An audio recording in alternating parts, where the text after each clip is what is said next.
Pianist Mina Gajić and violinist Zachary Carrettin have performed in various capacities as a married duo, and now with the release of their album Aequora, this marks the first official recording under the moniker Mystery Sonata. So before we get into the album, Mina and Zachary, I'm going to give the floor to you if you want to tell us a little bit about yourselves and the formation of Mystery Sonata. Thank you, Mary Claire, for having us. Yes, Mystery Sonata is our duo name. Currently, we co-run Compass Resonance, an organization based in Boulder, Colorado, that is centered on the idea of time travel and a very fluid ensemble that is equally comfortable with historical instruments, modern instruments, electric instruments, historical practices, and newly commissioned music, such as some of the work on this latest album release. And similarly with our duo, we like to look at music across time and cultures. And so our recordings have included Schubert on period instruments, Balkan musics, new Tango Nuevo written by an American composer, various other projects on electric period and just normal acoustic instruments. This project is the first recording that we're releasing, or that we have released under the name Mystery Sonata. And we thought it was really appropriate given that most of this music is unknown to the listeners. There are new versions, there's an entirely new work, and so there's some mystery. Yeah, let's have a closer look at the track list here. So we have 5 pieces, and these are all by Icelandic composers? That's right. We've marveled at the sound worlds that are coming out of Iceland. And our current label, Sonoluminous, has a great connection to these composers, and they have championed a lot of their recordings with Iceland Symphony and a lot of these very composers. So it was sort of this synergistic, serendipitous connection that happened between the composers and us when we actually traveled to Iceland to meet with some of them and see in person how that connection goes. And I think in meeting them, we found that we have a lot of similar ideals when it comes to music, but also larger ideals, preservation of the natural world. And so some of the inspiration that informs each composer's unique voice are inspirations for us and also for our community in Boulder, Colorado. So there were a lot of intersections with these composers personally and musically with us. What are your thoughts on the title track, Aequora? It sounds to me like aqua or something water related. Is there a water imagery tied in there? So the first piece was actually inspired by a poem that talks about the vast stillness of the sea. And Maria Huldmarken Sipusdottir initially wrote this for piano and electronics. And when we met with her, just the conversation led from one thing to another. And she expressed that she had this idea of adding another voice to this piece. And the piece is so magical and stunning and ends with this heartbreaking coda. But what's so special about her is that she actually handwrites her scores. Yes, and so the coda, for example, which is entirely new material, features a sort of repetitive pulse in the piano with lingering harmonies, but the violin line doesn't I guess, align vertically such that there are moments of harmonic convergence, but there's an ebb and a flow as if the piano and violin are pulling away from one another and back to one another very organically. I'm thinking of some of the plant life in the sea and how it seems to move in slow motion. And then, of course, the melodic material is just so beautiful. And this is a composer who can write tonal music, atonal music, long vocal lines, and sound worlds, contemporary techniques and so forth that are really compelling and utterly beautiful. And very imagetic and cinematic. So I think that this piece definitely conjures images of water, for sure. Yeah, so we've got this ebb and flow of water. I was noticing if we think about some of the other elements, I mean, there's light in there too with the piece refraction, and kind of that a sense of energy and maybe that synergy that you've been talking about. If you could touch a little bit on some of the details there. The title I should mention too, it's a little bit of a pun, I understand, refractions, but there's a slash like ray fractions. Yes, so if you think of solfeggio, do, re, mi, fa, sol, that re is the note D, and so D is the pitch center of these refractions, and she is, as a composer, looking at light from various angles and prismatic light in these works, and I think there are going to be more refractions. So this is a self-contained two-movement work that is part of a larger idea. When we met with her, we were talking about what we wanted in a new piece, sort of what we wanted the audience to experience together as a community. And one of the things that Maria, the composer, said is that she's concerned that she doesn't contribute more noise to an already noisy world. And that really resonated with us. And I think that's really, she achieved something special in Refractions. The first movement has short rhetorical statements that are almost bell-like and moving, but also in a sort of dialogue.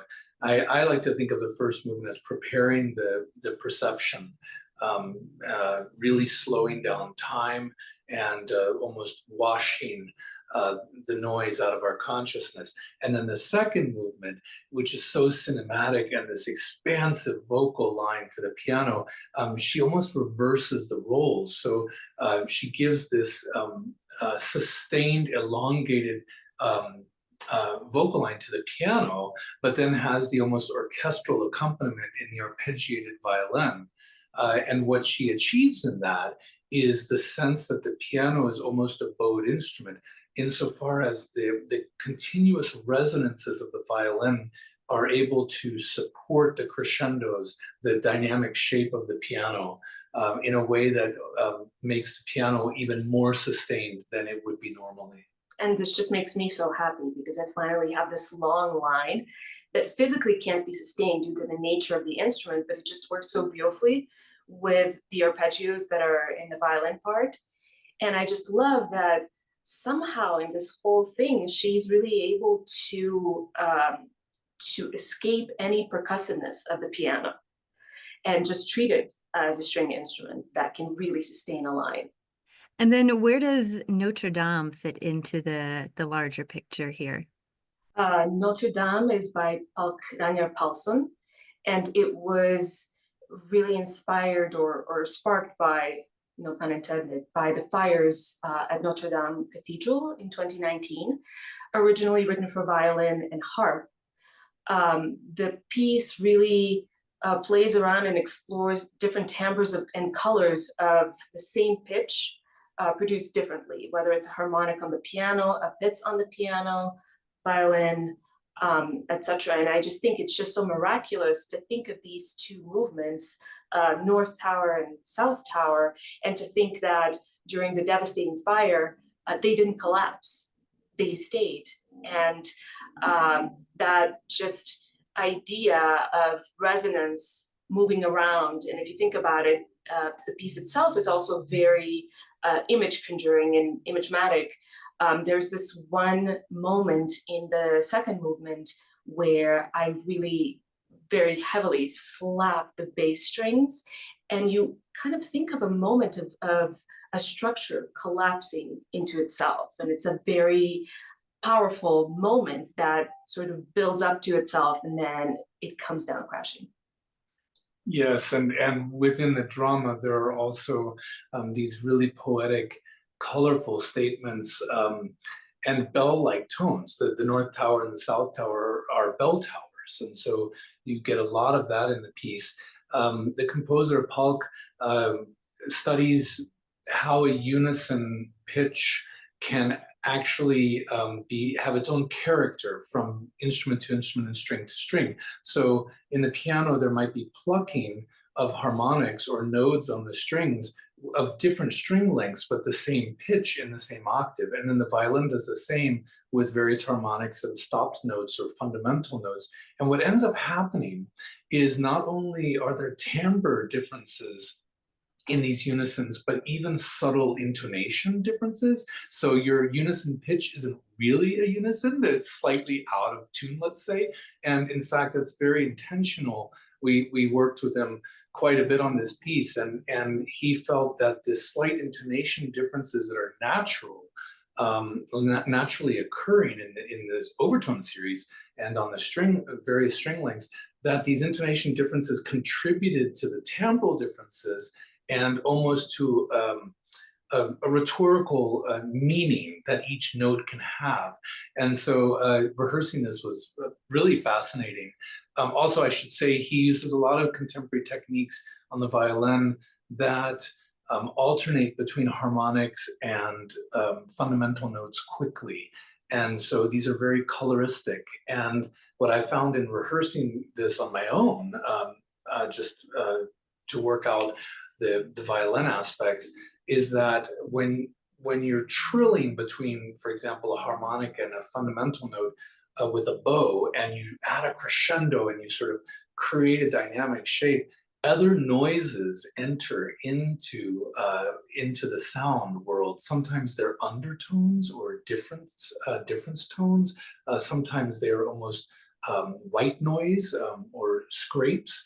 And so these noises become very much a part of the textural elements.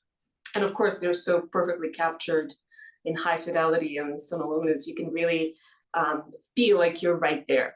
Well, it sounds like it fits very well into that paradigm of mysterious and, leaning in, listening intentionally, and experiencing some exciting new things as you go, just letting it take you on a journey. I appreciate the backstory on some of those duo pieces. I see you've sprinkled in a couple of solo works as well, if you want to touch on your respective solo pieces.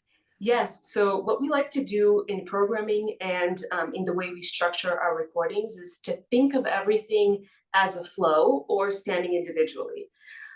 Being able to just present it as one thing, listen to the whole thing, present it as a concert, or have these standalone pieces. And I think that these two solos really fit in beautifully because each brings something different to the table. Anna Thorvaldsdottir's Reminiscence is this miniature masterpiece. It's comprised of 7 short movements that just continue attacca, one into the other. And she has this great way of bringing out all what is possible from the piano. So between the extended techniques and very specific ways that she wants the sound to come out, to using the resonance of the piano on the keys with a lot of pedal and a lot of volume and a lot of, again, very image centric sounds. And she talks a lot about how we all always look for inspiration in nature, but nature is not all butterflies and rainbows. There is a certain brutality to nature, especially when you think about Iceland. So I really love performing this piece live because I go from sitting down, having the perfect piano posture, to scraping on the strings and plucking and bringing out a rubber ball mallet. So it's an experience visually as well as orally. And then, Zachary, you have an opportunity to highlight the violin in First Escape. Yes, so this is composed by Daniel Bjarnason.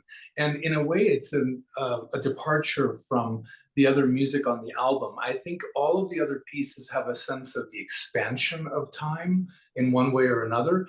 In First Escape, there's almost a contraction of time. There are sort of nervous flourishes that rush and come to a halt. And it happens again and again. And it's for me, it's not unlike going to an escape room, which I did with my niece and nephew. And you go into the escape room and there are these clues, and the kids get really excited because they're going to escape from the room. But it turns out that the clue just leads to another clue or maybe a dead end. And so the excitement builds again and again and again, only to find that you can't escape until you finally do. And there's some resolution. And so this piece sort of does that. Another reason that it really fits with the album is because it's very centered on harmonics. Again, this harmonic series, the overtones, the natural harmonics of the string, but totally differently than Notre Dame. Notre Dame uses bell-like sounds and expansive textures within, well, let's say outside of a pulse. In the case of First Escape, the harmonics are more virtuoso violin writing. One thinks of Paganini. When Paganini was alive in the 19th century, he would use harmonics in the middle of fast passages to avoid shifting up and down the fingerboard, so people would hear really high notes without his hand moving on the violin. And that's when legends, came about that the goblins were playing the violin for Paganini and so forth. And so I think Daniel Bjarnason really knows the Paganini caprices and really knows the violin and what it can do, and really the geometry of the fingerboard. And so this piece uses harmonics throughout to create beautiful harmonies, beautiful textures, but also within a sort of virtuoso way of writing that I think in the character is very much this forward motion that stops itself again and again and again. And so it really fits in with the sense of time in the album, but it also gives a different perspective in an album that is largely focused on the expansion of time. Well, with an official Mystery Sonata album under your belt, you're not sick of each other yet, are you? No, and I think this is the best one we've done yet, and I'm excited for more. Yes, working with the composers and working with some brand new music. This was, in particular, really, really rewarding. And these composers and these pieces, I think we want to work with all of them again. Special thanks to both of you, Mina Gajić and Zachary Carrettin, aka Mystery Sonata Duo. Thank you for making time for a classical conversation. Thank you. Thank you.